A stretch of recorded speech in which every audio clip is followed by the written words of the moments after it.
When someone great broke your heart, every love song can cut deeper than a knife. Parang every song, every place, every food item nire-remind ka of what used to be. Pero wala eh. Kapag may umayaw na sa relasyon, kahit pa humabol ka, kahit pa magmakaawa ka, di na maibabalik yung kahapon. We had our best time together. Travel, food trip, binge watching sa bahay. Maski workout at sports, magkasama kami. But I guess, nagsawa na siya. Nagsawa siya na ma-experience ang mundo nang ako yung kasama. Mahal niya pa naman daw ako, pero gusto niya nang lumaya. Gusto niyang maging independent, maging free-minded. Ayaw niya nang matali sa relasyon namin.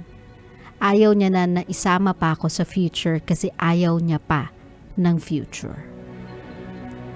I asked her, kung hindi pa siya ready, pwede bang maghintay kami ng kami pa din until she's ready? She said no. Ayaw niya daw na ma-pressure siya na may naghihintay sa kanyang maging okay, maging ready, magsawa sa freedom niya. Sa totoo lang, I admit na inis ako sa kanya. Sa idea ng love and romance, sa fact na ako yung iniwan. Pero what can I do? Hindi mo naman pwedeng ipaglaban ang pagmamahal na pumipiglas na palayo sa'yo. Ako si David. I am broken. And I am so sick of love songs.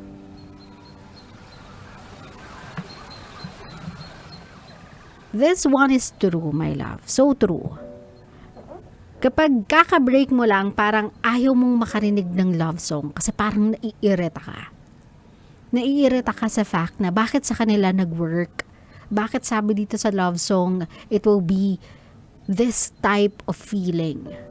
Then why am I in pain? Bakit ako yung nasasaktan? Yung parang gusto mo na lang muna ng sad songs for a while.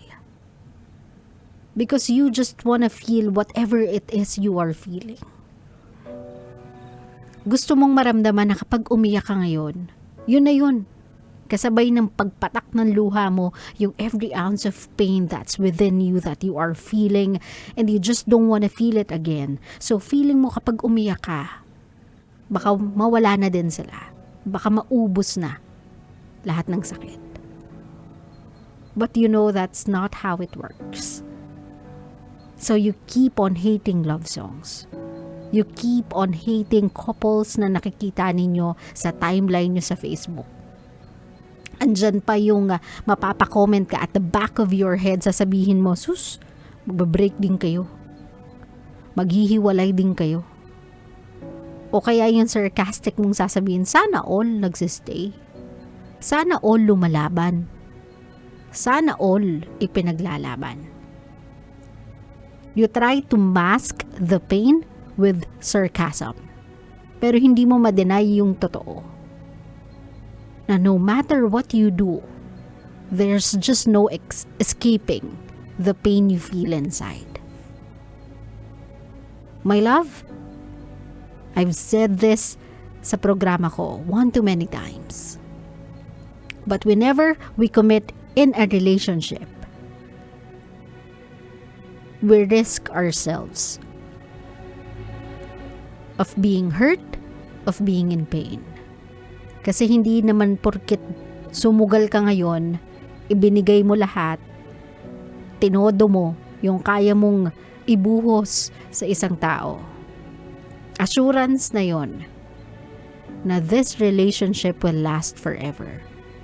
My love, the truth is, there's just no guarantee.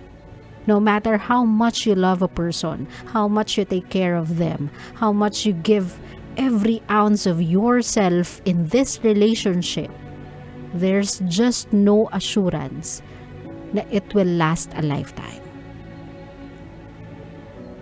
So for now, Neil, David pala. Sino si Neil? Yung nauna pala yon. So for now, David, just go through the process of pain. It's part of moving on eh. It's one of the aspects of what you are supposed to feel when you are moving on from someone. If it entails na you'll have to hate love songs for a while, if it entails na you have to hate love stories for a while, you'll stop eating burgers kasi it reminds you of her. You'll stop going to certain places kasi ang memory mo doon nagde-date kayo. You'll stop playing sports or working out because you feel like every time you do play the sport or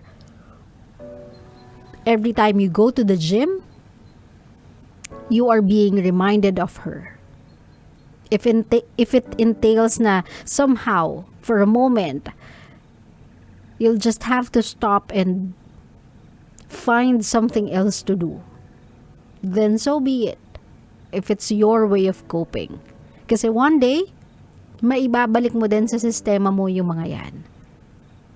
Magagawan mo din ng paraan to create new memories with the things that you've loved ever since you are capable of enjoying things. Even before her, na-enjoy mo naman itong mga bagay na to eh. Just for the moment, give yourself some time na mag-lay off muna sa kanila. Babalik din yung sigla mo, yung kagustuhan mo sa mga bagay na before naman siyang dumating sa buhay mo na i-enjoy mo talaga. That's just how it is. That's just part of the process. That's just moving on. It starts with acceptance, continues on with bearing with the pain, powering through,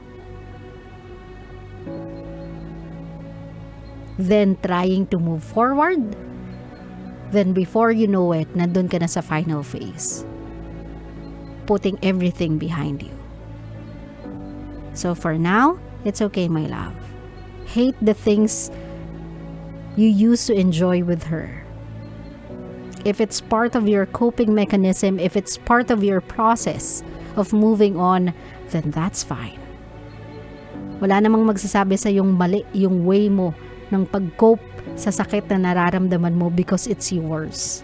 Your pain, your process, your endurance, your coping mechanism.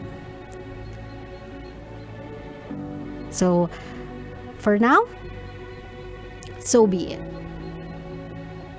Okay ka muna nang hindi ka okay. Hanggang dumating yung panahon that you'll enjoy the things you used to love, used to enjoy once more. Claro? Claro.